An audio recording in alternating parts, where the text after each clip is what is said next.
was campaigning, and even before his campaign, he's a great economist, and he was saying a lot of very correct things, and he was very much in a conservative mode. And I heard all about you as you were running, and even before you were running, because as a tremendously talented economist, you were getting a lot of good write-ups, and I appreciated that. But he was make Argentina great again. It worked. I actually sent him some hats for his early part of the campaign, and then he called me. He wanted a lot more, and I said, "When does it stop? When will it stop?" And it stopped with him winning, and he's become very popular, and he's on the verge of a breakthrough. I think he's really on the verge of tremendous economic success, and I know that Scott Bessent is helping, and our great Scott is doing a job, and he feels very strongly about it. And Scott, do you want to say just a couple of words about that, please? Yes, sir. The president is fighting 100 years of bad economic history and policy, and is Both presidents. Both. We're fighting bad. I thought he was talking about the U.S. president when he said. And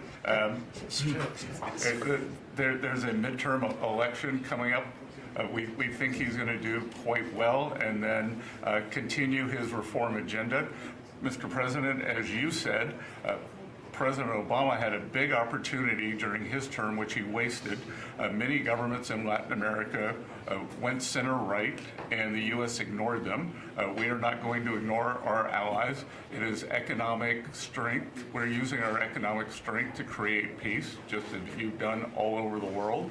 And it is much better to form an economic bridge with our allies, people who want to do the right thing, than have to have shoot at narco gunboats. So we think that this is an opportunity for the Argentinian people, and that President Milei is the one to do it. He's got a great cabinet. He's got a great team who we've worked with over the past weeks. And the election is coming up very soon, and it's a very big election being watched by the world, because he's done an incredible job, but with that comes some pain. And they have some pain, and now they're coming out of it. I think the victory is very important. Your poll numbers, I hear, are pretty good, but I think they'll be better after this. And, you know, our approvals are somewhat subject to who wins the election, because if a socialist, or in the case of New York City, a communist wins, you feel a lot differently about making an investment. I think, Scott, you'd feel that if somebody that had no chance, in other words, if somebody wins and has no chance of ever having a great economy because of that philosophy, you would put a halt to what we're doing. Yes, sir, and we're confident that President Milei is going to do well.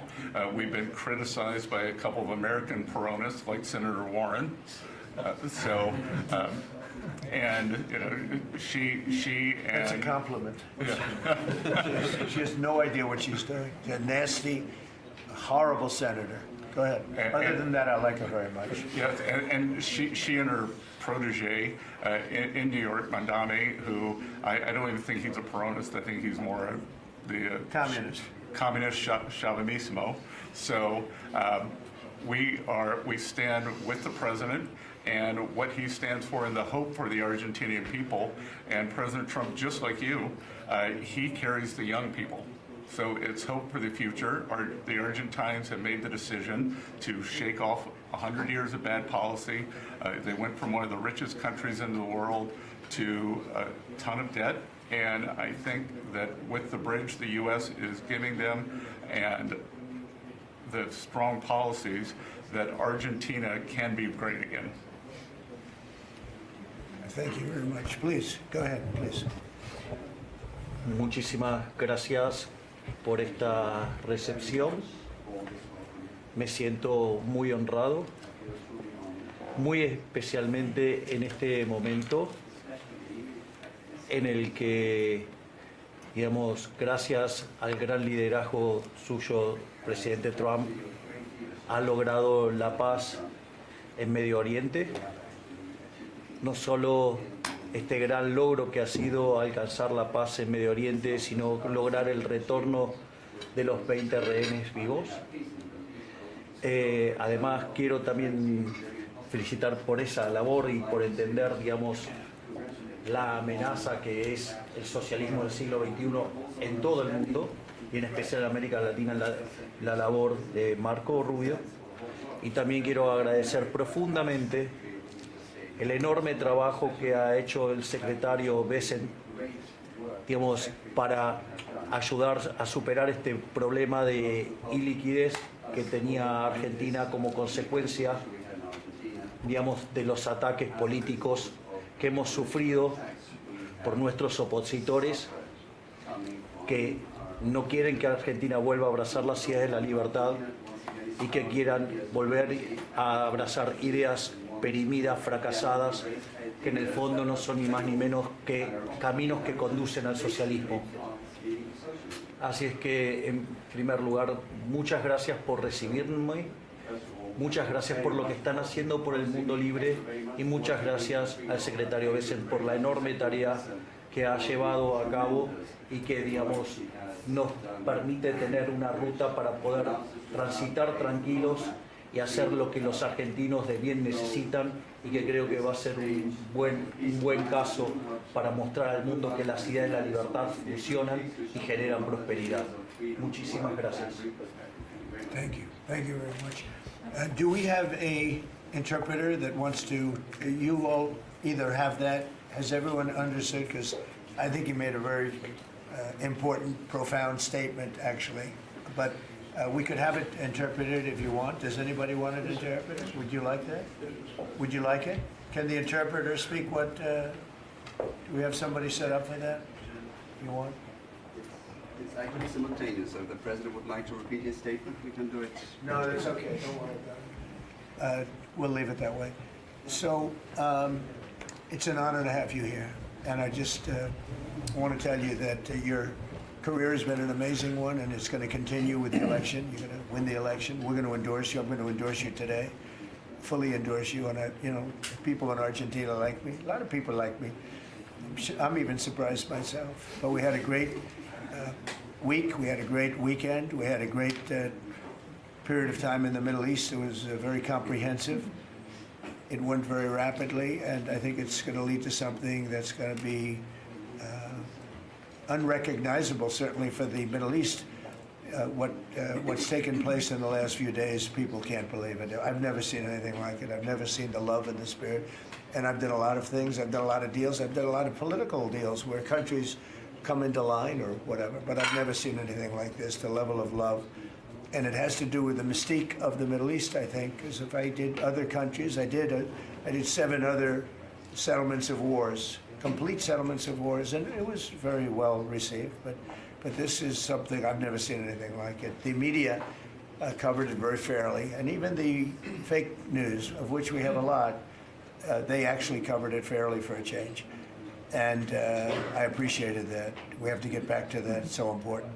But I just want to say it's a pleasure to be with you, and we're going to have lunch, and we'll take a couple of questions from the news, and I'm sure they'll be extremely non-hostile and friendly. Like JD went through a very friendly interview with George Slobodanopoulos, who was nice enough to pay me $16 million the last time we came. He had to pay $16 million to me, which was good. It was worth having somebody lie. If you get $16 million, that's good. But JD had a very nasty person interviewing him, and we can't let that happen. Just as inappropriate to cut off a highly respected vice president of the United States mid-sentence. It was, I guess it's one way to win an argument. That was the only way he was going to win the argument. So it was pretty inappropriate, I want to tell you that. So thank you very much. Do you have something there? Yes. Oh, good, thank you. Sí, quería Yeah, darle. I'll get it.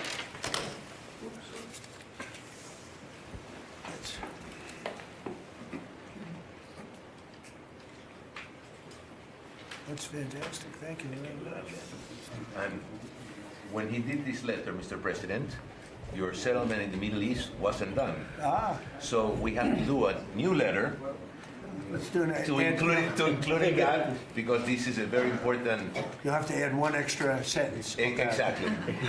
That's great. Thank you very much. This is a great, such a beautiful statement. Thank you very much.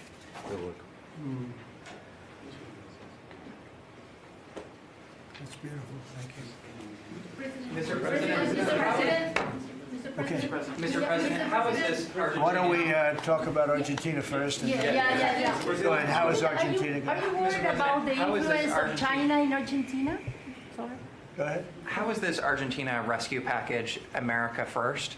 And is this rescue package meant to help President Milei's party in the coming election? No, it's really meant to help a good financial philosophy where Argentina can, after 20 years of disaster, because it was very successful at one point, and it can be again, like Venezuela. Venezuela was very, very successful, and now it's a dictatorship.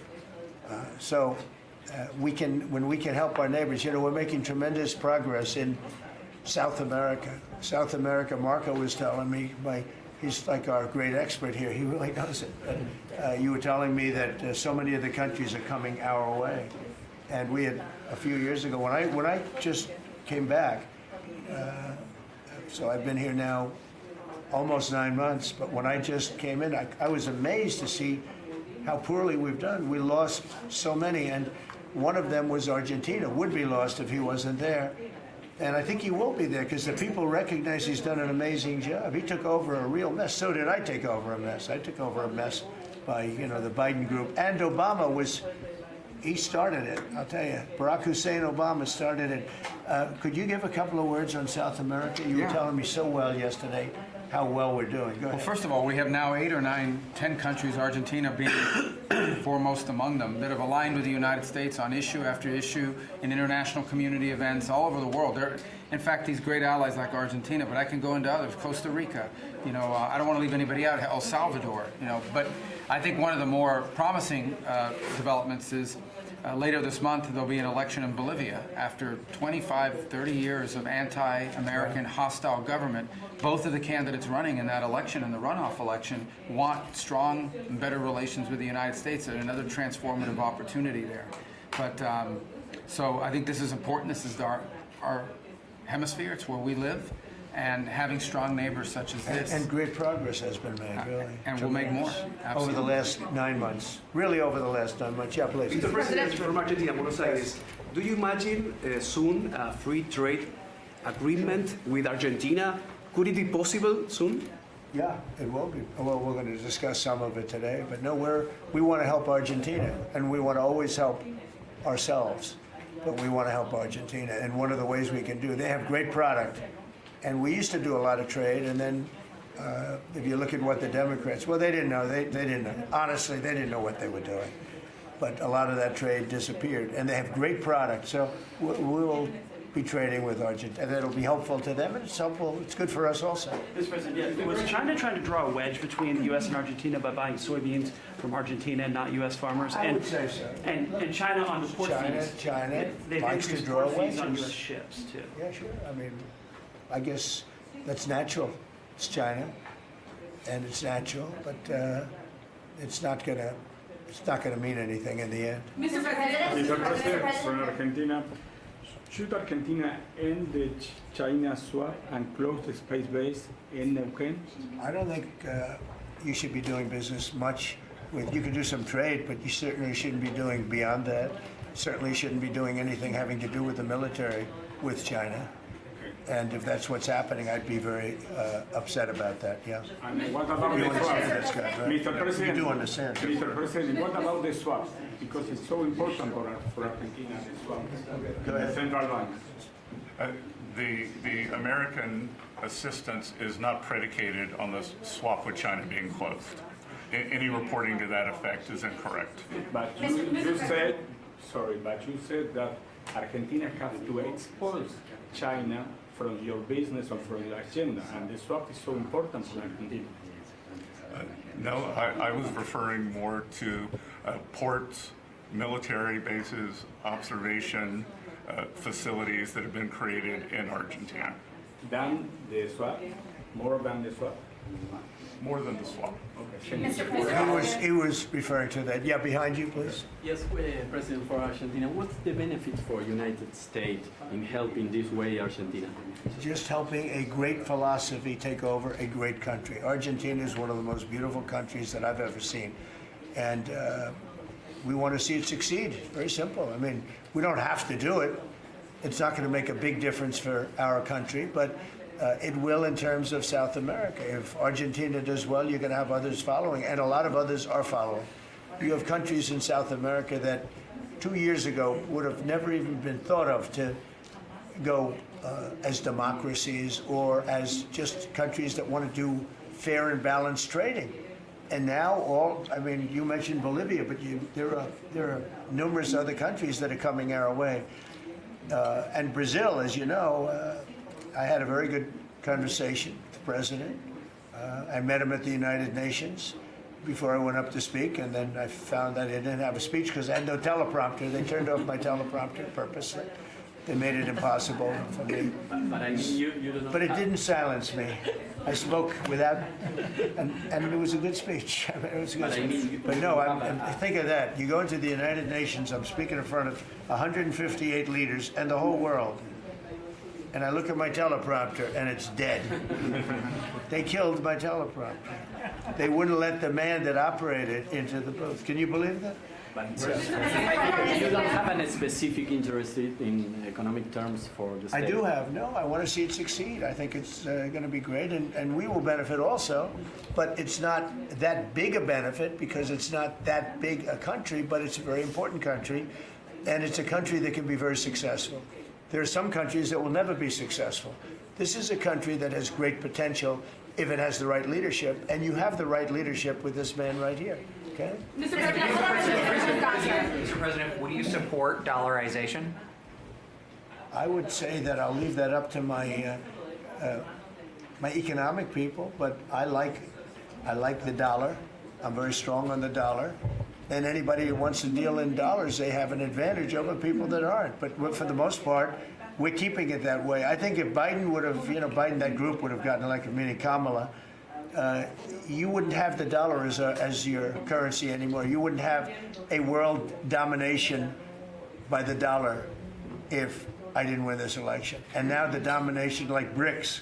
I told anybody who wants to be in BRICS, that's fine, but we're going to put tariffs on your nation. Everybody dropped out. They're all dropping out of BRICS. BRICS was an attack on the dollar. And I said, you want to play that game, I'm going to put tariffs on all of your product coming into the U.S. They said, like I said, we're dropping out of BRICS. And BRICS is like, they don't even talk about it anymore. Scott, you want to add to that, please? We're very happy with the current currency arrangement. Mr. President, Your ABC fake news. Mr. President, Brian, please. First of all, I don't congratulations. take questions from ABC fake news. After what you did with Stephanopoulos to the Vice President of the United States, I don't take questions from ABC fake news. Brian, go ahead. Yes, sir. First of all, congratulations on achieving peace. You are indeed the peacemaker. On a lighter... Did you ever think I was going to be called a peacemaker? Actually, I did. I saw some of the actions you were... Go ahead. But on a lighter note, Alyssa Farah, she is one of the hosts on ABC's show The View. She said a while back, I'll quote, "If Trump gets the Israeli hostages out, I promise I will wear a MAGA hat for one day on this show and say thank you for doing it." Your response? Well, did she put the hat on? Well, she hasn't got the hat yet. Who is it? Which one? Alyssa Farah. Well, she used to work for me. So she used to work here. I'll tell you about Alyssa. She worked here. She gave me the most beautiful letter when, the administration, the time came up, the election was rigged, I left. She gave me the most beautiful letter you've ever seen. I was a great president. What a great job. Some of the letters have been quoted. This is Alyssa, who I never thought was very outstanding. I figured she would not make it. And she didn't have a big role here either. And then we had January 6th, and she left after that or before that, but she gave me the most beautiful letters. And then even months after she left, and while we weren't here any longer, she sent another letter, glowing letter, beautiful letter. And then she got hired by The View, and they gave her a couple of bucks, and she changed her view very quickly. I never thought she'd make it. Never thought she had what it took in any way. You know what that means. But she's on The View. But it just shows what a fraud The View is, because this woman gave me letters and statements She said I was the greatest president in her lifetime. Now, she's not that old, so I didn't consider it a great compliment, but I've had better. Can we send her a hat? Well, recently I've had the greatest president of them all. I like that much better. Mr. President? Does that include Washington and Lincoln? Yes, sir, it does. I said, I like that person. So I think she's a total, I think she's a joke. Mr. President, on Gaza, how long will it take Hamas to disarm, and can you guarantee that is going to happen? Well, they're going to disarm, and because they said they were going to disarm. And if they don't disarm, we will disarm them. How will you do that? I don't have to explain that to you. But if they don't disarm, we will disarm them. They know I'm not playing games. Okay? Now, we did something monumental. We got the hostages back. That was the first thing we had to do. Above all else, get the hostages back. Now, they misrepresented because we were told they had 26, 24 of dead hostages, if we can use those terms. And it seems as though they don't have that because we're talking about a much lesser number. But that's a very tough subject. I want them back. That's what they said. I want them back.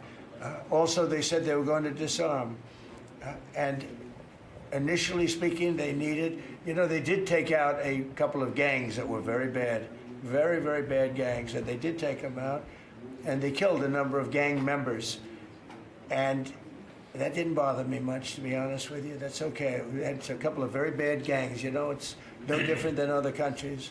Like Venezuela sent their gangs into us, and we took care of those gangs. We have Washington, D.C. is one of the safest cities in the country. It was one of the worst cities in the country if you go back just a little while ago, right? Now it's safe. You can walk to work. Isn't it nice? But we have told them we want to disarm, and they will disarm. And if they don't disarm, we will disarm them. And it'll happen quickly and perhaps violently.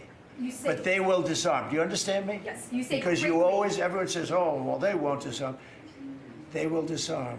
And I spoke to Hamas, and I said, you're going to disarm, right? Yes, sir, we're going to disarm. That's what they told me.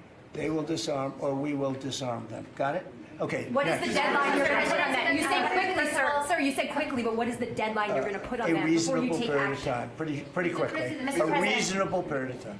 Congratulations on the peace you achieved in the Middle East, first Thank of you all. very much. And my question is regarding Argentina. Does continue... Are you from Argentina? I'm from Argentina, yes. I like the Argentina. I like them much better than ABC.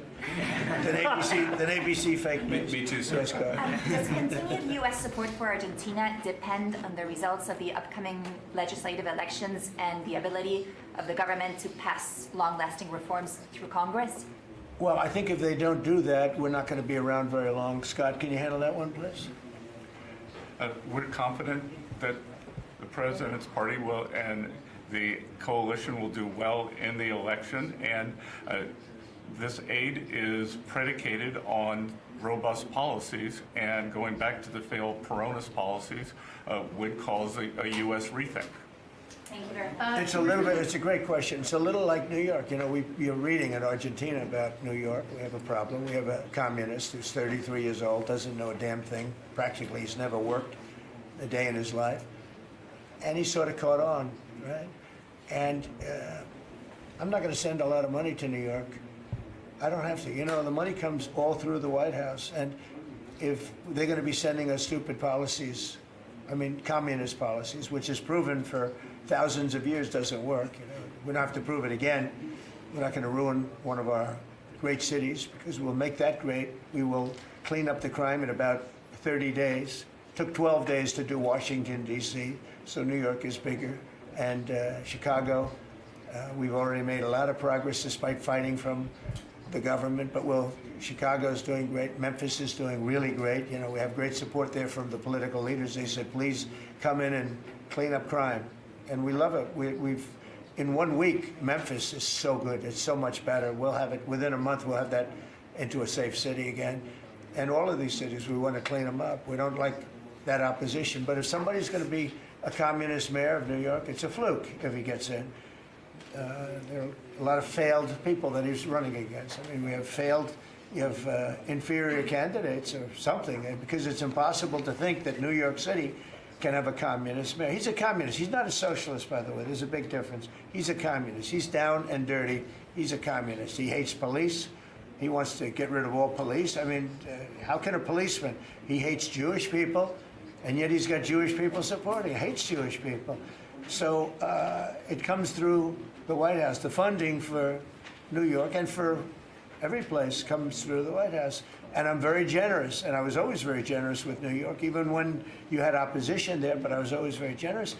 But I wouldn't be generous to a communist, a guy that's going to take the money and throw it out the window, because you're talking about hundreds of billions of dollars. And we're not going to let somebody get into office and squander the taxpayer money from this country. We're not going to let it happen. So it's a little bit like that with, if you take a look at Argentina, if the president doesn't win, I know the person that he'd be running against, I believe, probably.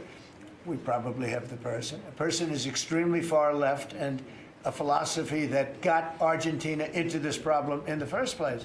So we would not be generous with Argentina if that happened. If he loses, we are not going to be generous with Argentina. Mr. President, you talk about Argentina and important in the Latin American. What is your plan for Venezuela? What is the terrorism, the narco-terrorism in the President Maduro? What is your plan about it? Venezuela's done a couple of things very badly. Number one, we get drugs and all of that. But we get something in a way worse because they're a big purveyor of drugs, but we have worse. What they do very well is they send their criminals into the United States, and they send Tren de Aragua, that you know very well. You're from Venezuela, I assume. And they send them in by the thousands, literally. And these are the worst of all. And they empty their prisons into the United States. They empty their mental institutions into the United States. And because we had a president who's low IQ, he didn't realize what was going on. And the people that are high IQ that surround him, but they happen to be lunatics, radical left, they're highly intelligent, radical left lunatics, okay? So in a way, that's worse than having a guy like Biden. But they ran the show. You heard about the Autopen. The person that really operated the Autopen, but it was really the people that told the person that operated the Autopen what to do. Those are the people that really were president, okay? So we're not going to stand for it in this country. And by the way, that Autopen thing is under serious investigation. Just this, I don't think you care because you're from Argentina. You couldn't care less about that. But I just want to say, because I do the weave, you know, the weave, cover a lot of different subjects. But the people that are involved in that Autopen scam, because he barely signed anything. I mean, this guy, I don't know how you can be president. He barely signed it. But the only thing we can find for sure is that he signed Hunter's pardon, his pardon. Hunter's pardon, I like that. That's a good combination. So we're going to work very much with the president. We think he's going to win. He should win. And if he does win, we're going to be very helpful. And if he doesn't win, we're not going to waste our time because you have somebody whose philosophy has no chance of making Argentina great again. What's your advice for Milei? Steve, go ahead, Steve. What's your advice for President Milei? Just to check something, you said Hamas assured you that they would disarm. Was that a direct conversation or through Mr. Witkoff? Or? Through my people. Okay. At the highest level. What's your advice? And it was meant for What's your advice for President Milei and Argentina as a political leader? My advice is to hold strong to his principles because he's right, and he's proving that he was right. He's got one problem. He's got people that are giving him tremendously bad press, even though they know it's wrong. He's got to hold true to his principles because he's going to win. He's going to win. He's doing the right thing. Everybody knows he's doing the right thing, but you have a radical left sick culture that's a very dangerous group of people, and they're trying to make him look bad. I believe he's going to win out. And we're going to rivalry with China in the south. China? Well, you have to be careful with China. Look, everybody deals with China. They have to deal with us too. We have to be careful with China. Look, I have a great relationship with President Xi, but sometimes it gets testy because China likes to take advantage of people, and they can't take advantage of us. But we have a fair relationship with China, and I think it'll be fine. And if it's not, that's okay too. You have to do and go where the punches are thrown. You got to put up the blocks. We have a lot of punches being thrown, and we've been very successful. Look, we have the most success. I think we're the most successful we've ever been as a country. We have now close, I've been saying 17, we have, I think, close to or maybe even exceeding $18 trillion going to be invested in the United States. That's more money than ever invested in any country before. Even countries with much bigger populations like India or like China. Nobody's ever had $18 trillion invested in the country. We have, and that's because of November 5th election, because I won. Oh, if she won, you'd be negative. You'd have people getting out of the country. This country would have been in a major depression. If she won, we would have been 1929. They'd like to see that anyway. That's why they keep the government closed. They have a shutdown based on nonsense. They want to give away 1.5, think of it, they want to give away $1.5 trillion to people that come into the country illegally. And as you know, the borders now are closed. But when they hear that they get the greatest health care package in the world and they have no money, but they're living okay in another country, they head up and they start forming caravans and they try and come into our country. But the big problem is they want to give health care to people that should not get health care. They want to give health care to illegal immigrants by the millions. Look at Gavin Newsom, what he's done. He's ruined California. He gives health care to anybody. And I guess they do it for votes. I actually think it's bad politics, but I guess they do it for votes. So I'm with this man because his philosophy is correct. And he may win and he may not win, but I think he's going to win. And if he wins, we're staying with him. And if he doesn't win, we're gone. How can Argentina help to the peace process, to the Middle East peace process? They can help by doing well. If Argentina does well, that's helpful because they know we help Argentina. So if Argentina is successful, that's great because they view us as somebody that helped Argentina and they did well, and the United States maybe will help them and they're going to do well. So the success of Argentina would be a great feather in the cap of the USA because we're helping them. Right? You understand? Yeah. Yeah, please, behind you. Behind you. Thank you, Mr. President. Last week you said that NATO should consider expelling Spain. What? You said that NATO should consider expelling Spain. Would you support that? What expelling Spain? NATO consider expelling Spain. Oh. I'm very unhappy with Spain. They're the only country that didn't raise up their number to 5%. Every other country in NATO raised up to 5%. And Spain is doing very well off our backs. So I'm not happy with Spain. Spain gets protection, and they know, look, they're sort of in the semi-middle of it, so they're going to get protected automatically. Even if you don't want to protect them, you're protecting them because of the way they're located. And I think what Spain did is a very bad thing for NATO. I think it's very unfair to NATO. It wouldn't matter if you said you're not going to protect them because they're pretty much protected. What are you going to do? Go through the other countries and let's go attack Spain, right? So I think what they did is not nice. I think it's very disrespectful to NATO. In fact, I was thinking about giving them trade punishment through tariffs because of what they did. And I may do that. I think unbelievably disrespectful. Spain, the only one out of all the countries in NATO, the only one that said that is Spain. And I think that's, I think they should be punished for that. Yes. On the government shutdown, you have the money to pay the troops on October 15th? Okay. How is I actually have a man who is a very wealthy person, you'll know that when I tell you this, who called a donor, a great gentleman, and he said, if there's any money necessary, shortfall, for the paying of the troops, then I will pay it, meaning he will pay it. How about that? I said, look, we're not going to need it. We're going to take care of our troops. But this was a position that's being forced upon us by Democrats. And all they have to do is just sign a piece of paper saying we're going to keep it going the way it is. There's nothing. It's not like It shouldn't even be an argument. They've signed it many times before. I don't want to bore you with the fact that Schumer said 100 times, you should never close up government.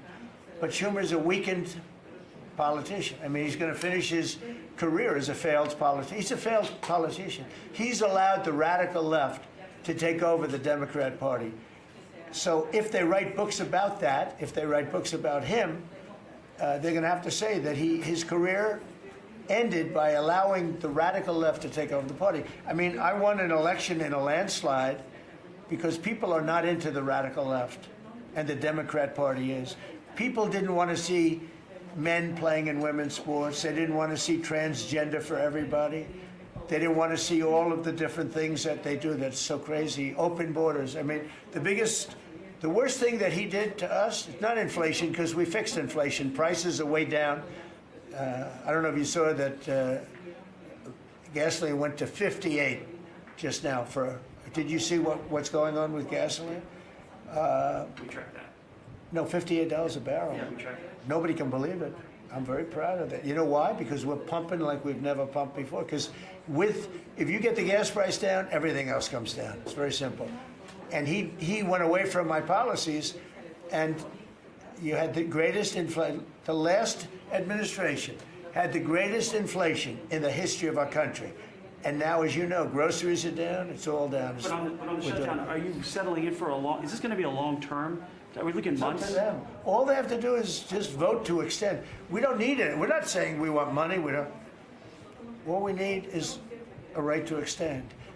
They want a right to extend, but they want $1.5 trillion so they can give it away to illegal immigrants, the people that are invading your cities. And many of these people, for whatever reason, I mean, I understood this. I called it a long time ago. These countries are run by people I know, friends of mine. Like, I know this gentleman. I hope you haven't said, he probably did too. Why not? They send up their worst people. They send up people that are criminals. They send up people from jails. And at best, the best ones they send up are people that don't work very hard and that are on a social form of welfare. And they're sending those people into the United States. I don't blame them. I'm angry at them, but I don't blame them. But I'm really angry at Biden and Kamala and that group of lunatics for allowing it to happen, because it's the hardest thing. Now, you know, we're sending them out. It's incredible the job that Christie and Tom Homan and the whole group is doing. But we shouldn't have to be doing that. We're doing a lot of work on getting people out of here. Tren de Aragua has caused tremendous damage, and our soldiers are great. You know, our soldiers are now based on merit. They're not based on woke, because we won the case in the Supreme Court, which was the bravest case. I have such respect for the Supreme Court because of what they did with merit, because our country was built on merit. Countries are destroyed on woke. You know, I made a statement, and I hated to make it because it sounded bad, but everything turns to you know what when it goes woke. You remember the term. I don't like to use it because you might have some children listening, but it turns bad. And no, we have the hottest country right now anywhere in the world. That's why he's here. That's why every other country wants to meet here too. But we only have so many hours in the day and days in the week. But we get the hottest country. Think of it. We were a dead country a year and a half ago. And now we have the hottest country anywhere in the world. It's pretty good. Did a good job. Okay, any other questions? Would you like to visit Argentina? Would you like to visit Argentina soon? There is an invitation for that. What does that mean? Do you like to visit Argentina soon? I do. I would love to. I'm just a little busy. I would love to. I'd love to go to Argentina. I'd like to be like Biden. I'd like to go to the beach. You know? My legs are not quite as thin as his. My legs are slightly heavier. My arms are slightly larger. My body is a little bit larger than his. I'm not sure it would be appreciated on the beach, but I'm not going to take a chance. You won't see me in a bathing suit. You won't see in a bathing suit sitting on a beach in Argentina, falling down, not being able to lift a 3-ounce chair, meant for old people to lift, and he couldn't lift it, so we had a problem. He spent too much time on the beach. Somebody told him that he looked good in a bathing suit. And you'd see this guy on the beach all the time. I never quite understood it. Steve, go ahead. Could you preview your meeting with Ukraine President Zelensky on Friday? You expect to talk about weapons? Is there going to be a package? Interesting meeting going on. Look, I'm very disappointed because Vladimir and I had a very good relationship, probably still do. I don't know why he continues with this war. This war has been so bad for him. He's going into 4 years of a war that he should have won that war in 1 week. He's now going to soon be into his 4th year. He's lost 1.5 million soldiers, probably, close. Certainly in terms of wounded and no legs and no arms and all the things that happen in horrible wars. It's a horrible war. That's the biggest thing that's happened since World War II in terms of death. It's bigger than any of them. I settled 8 of them. The biggest is that in terms of death. Incredible. I think India, Pakistan had great potential too. We did a great job of that one. But he's got to really settle this war. And you know, they have long lines waiting for gasoline in Russia right now, right? They have long lines. Who thought that was going to happen? And all of a sudden his economy is going to collapse. And I'd like to see him do well. I mean, I had a very good relationship with Vladimir Putin, but he just doesn't want to end that war. And I think it's making him look very bad. He could end it. He could end it quickly. And I have to tell you, I give credit because who would think that Ukraine could have fought Russia for 4 years to essentially a standstill? Now, there has been some early, you know, before they knew what the hell was happening, because it happened quick. Biden should have never let that happen. That's a war that should have never happened, but it did. But it's not making Russia look good, I will tell you that. We'll be talking about Ukraine, yeah. I mean, I have the president coming in on Friday, and I know what he has to say. He wants weapons. He would like to have tomahawks. Everyone else wants tomahawks. And we have a lot of tomahawks. Tomahawk is do you need any tomahawks in Argentina? You can cross Moscow, tomahawks. You need them for your opposition, I guess, because see, in this country, they'd use tomahawks for the opposition. I don't do that. I'm much nicer. The Democrats would use them if they had the chance. They're sick people. Go ahead. President Milei, are you worried that this plan with Argentina can fail? Anything can fail. Anything can fail. You never know. That's why I say Putin should do something about the war, because so far, I mean, it's turned out to be very bad for him. But anything can. So this plan can fail. Sure, it can fail, but it's got a better chance, I would say, Scott. It's got a better chance of success than failure. And if it's successful, it's an unbelievable success. It can transform your country into greatness. It's got a great chance.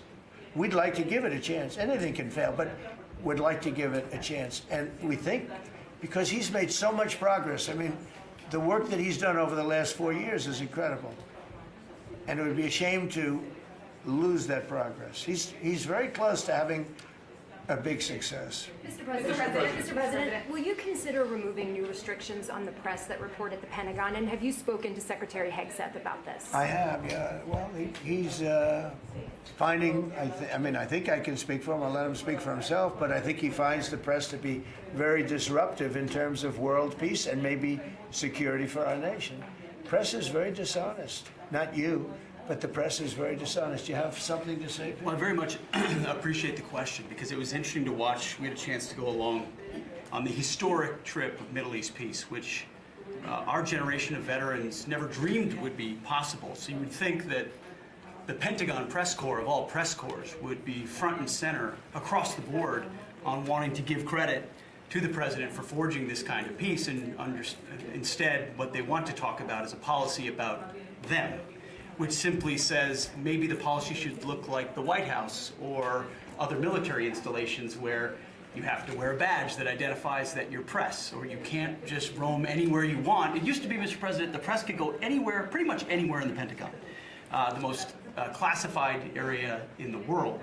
Or also that if they sign on to the credentialing, they're not going to try to get soldiers to break the law by giving them classified information. So it's common sense stuff, Mr. President. We're trying to make sure national security is respected, and we're proud of the policy. You know, we have an option here. As you know, the press years ago moved into the White House. It used to be across the street. We could move them you're lucky I'm president, because we could move them very easily across the street. They used to be there. They would have more room. We have a beautiful, nice space. You could sit all by yourselves and have fun. Instead, you walk around the White House talking to anybody that can breathe. And, you know, but I find that when it comes to war, and now our great Department of War, we have some great people over there, I think it's sort of, it bothers me to have soldiers and even, you know, high-ranking generals walking around with you guys on their sleeve, asking them, because they can make a mistake, and a mistake can be tragic. They can do it innocently, too. They can, you know, and they're not press people. They don't really deal with the press, so they're not really necessarily good at it, although I think it's mostly instinctual one way or the other. You're either good at things or you're not. But I could see you being bothered by that. And so you have them in an area, and you treat them fairly, but they're not allowed to go into Much like the somebody's office and sit with them for 10 hours. yes, sir. Yeah, I can understand. Boston had some street takeovers that we saw. Are you going to work with or try and work with the mayor of Boston? And then they have a World Cup. They have several World Cup games. I know Argentina knows about World Cups. They have several World Cup games. Could those games move to cities that do work with you? We could take them away. I love the people of Boston. I know the games are sold out. But your mayor is not good. They're worse than her. At least she's intelligent. You know, some are extremely low IQ. Those bother me more. She's intelligent, but she's radical left. And they're taking over parts of Boston. That's a pretty big statement, right? We could get them back in about 2 seconds. All she has to do is call us. We'll go in and take them back. But she's afraid to because she thinks it's bad politically. She could take them back, too. The Boston police are great. I mean, I know them. They love me. She'll never tell them to go after Trump because they love me and I love them. And I got a tremendous police vote and military vote, you know, and fireman vote, all of them. No, I think she is hurting Boston. The answer is yes. If somebody is doing a bad job, and if I feel there's unsafe conditions, I would call Johnny, the head of FIFA, who's phenomenal, and I would say, let's move it to another location. And he would do that. He wouldn't love to do it, but he'd do it. Very easily he'd do it. And this is the right time to do it.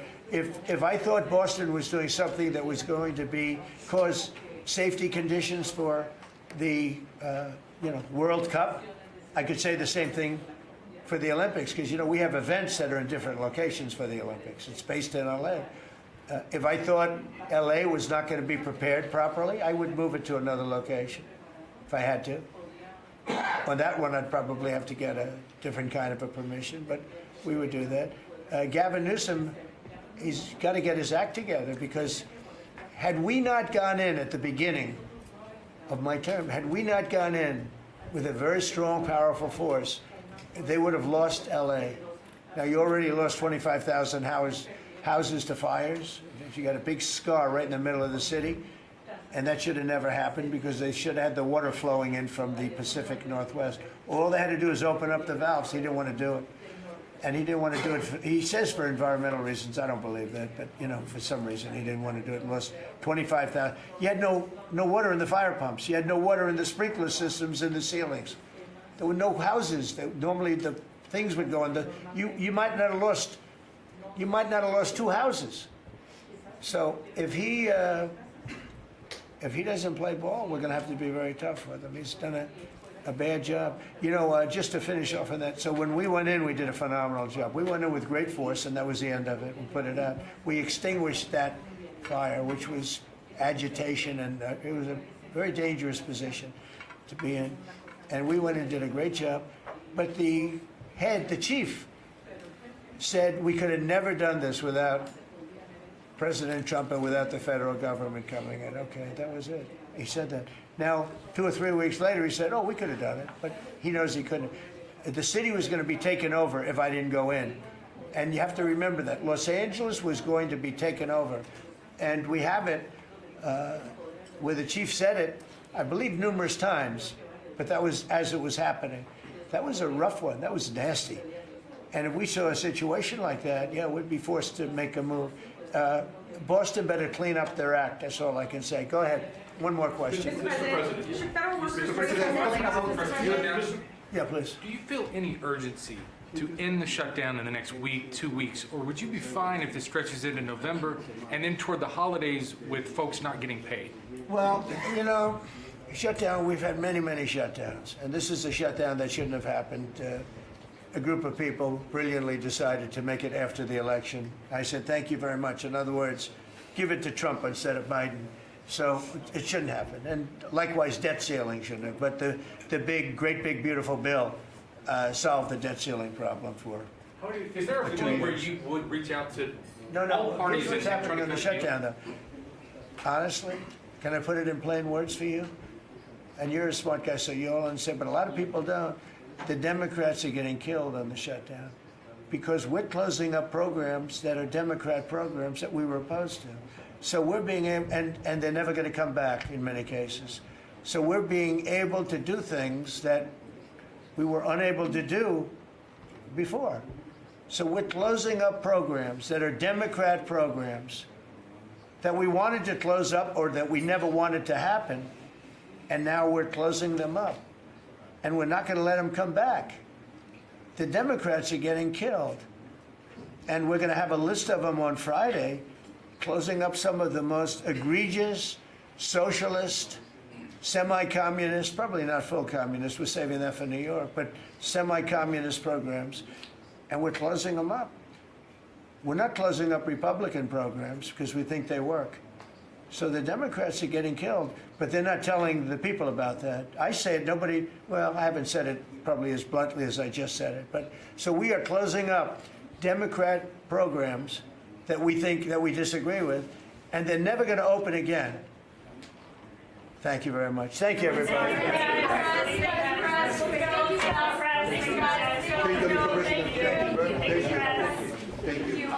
Thanks, guys. Right here. Let's go. Thanks, guys. As China deepens its presence in Latin America, what role do you see for the U.S.? I just like to watch you talk. Sorry. No? Good job. Okay, thank you.